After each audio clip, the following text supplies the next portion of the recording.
Okay, let's jump right in. I already have my sketch, so I'm going to get straight to the line work. I'm going to start with the corner of this building. I tend to like to draw the primary line or maybe a few lines to help me kind of box in my drawing. After that, I'm going to start to expand on the detail in different areas. For example, I wanted to address the roof here. The roof is pretty ornate with lots of bevels, and realistically, I won't be able to capture all that detail, so I plan on just capturing enough of the major lines to imply that detail.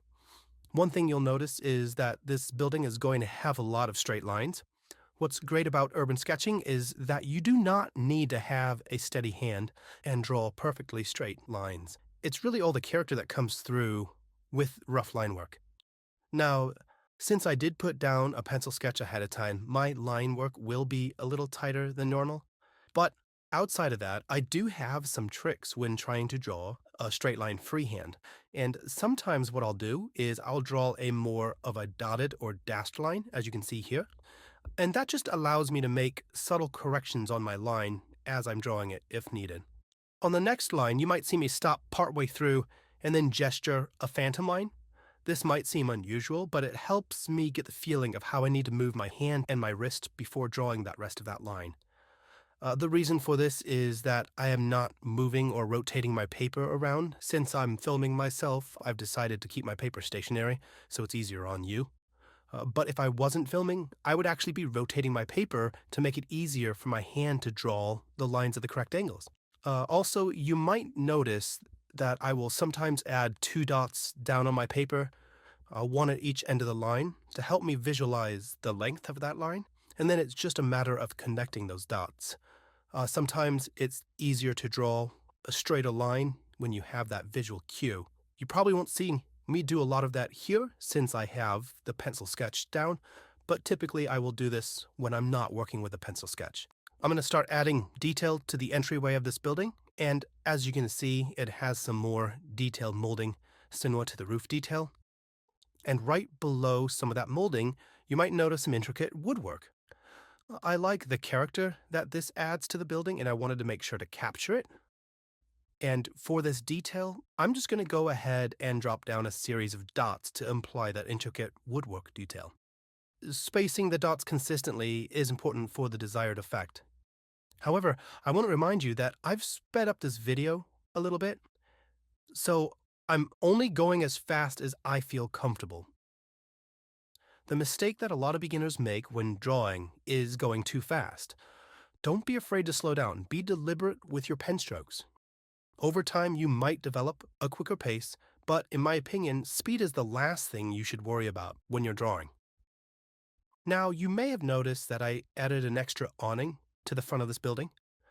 In the reference photo, you can see that the awning is there, but it's just not pulled down all the way.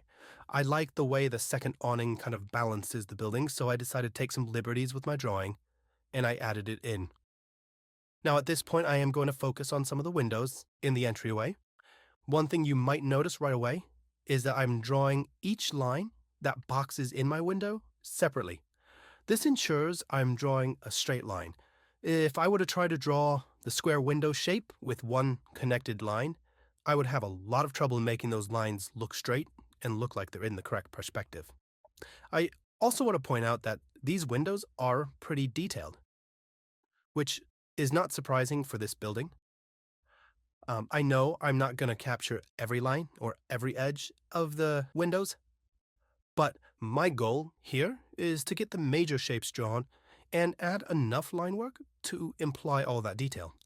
My biggest hurdle at this point is trying to add too many lines and creating a dense mass of pen strokes that might detract from the final image. You'll notice I'm being deliberate about drawing one line at a time. I've mentioned that earlier.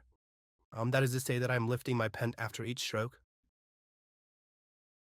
After I add a bit of detail to the front, I'll move over to the doorway.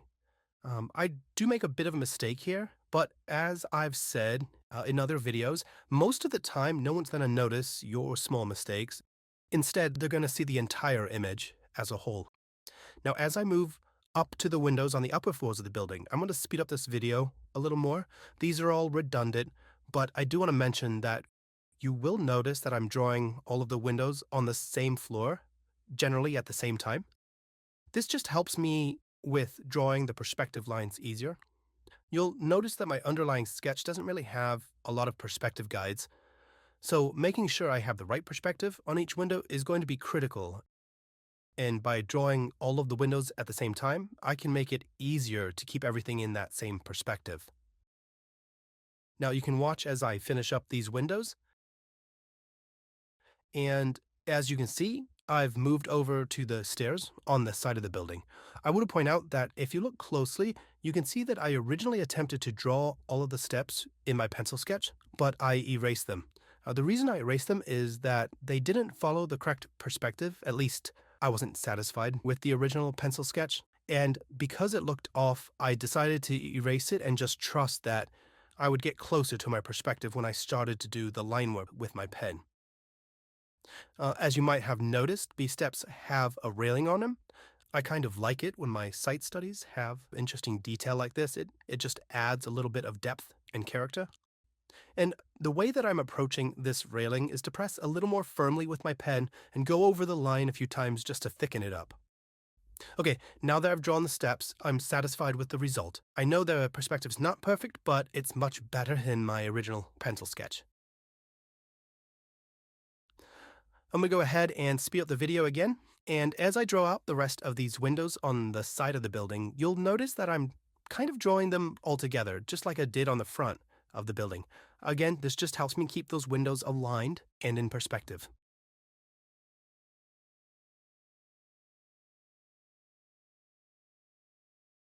As I finish up some of the ground detail, I want to talk about what I'm about to do in a minute. I'm about to switch over to my markers and start adding the shading, and you'll notice that I get myself into some trouble with the chisel tip. Don't get me wrong, I love the chisel tip for even coverage, but for some reason I start to struggle with the edge of my marker, and I have trouble trying to fill in the sides of the building consistently.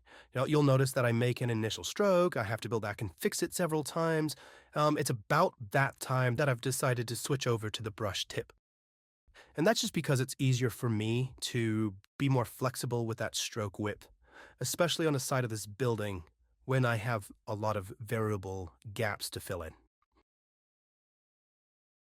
Now, a little bit about the markers. I will be using 3 shades of gray in my scene. I'll be using a light gray, a medium gray, and a dark gray. The light gray and medium gray are going to be used to separate the two sides of the building and depict the right side in shade. Despite there not being a lot of shade in my scene, I did take some more liberties with the shading, and this is just going to help my sketch look a little more interesting. And one thing you'll notice is that I'll go over the same color multiple times, and I can build up a little bit of a darker tone with that shade of gray. This is one of the reasons why I like to use alcohol markers. They're very versatile and they cover very well.